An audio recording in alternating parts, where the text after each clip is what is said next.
بسم الله الرحمن الرحيم إذا زلزلت الأرض زلزالها وأخرجت الأرض أثقالها وقال الإنسان ما لها يومئذ تحدث أخبارها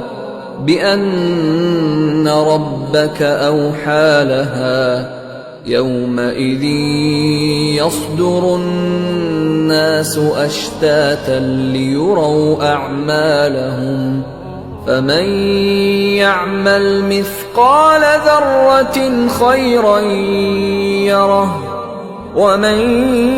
يعمل مثقال ذرة شرا يره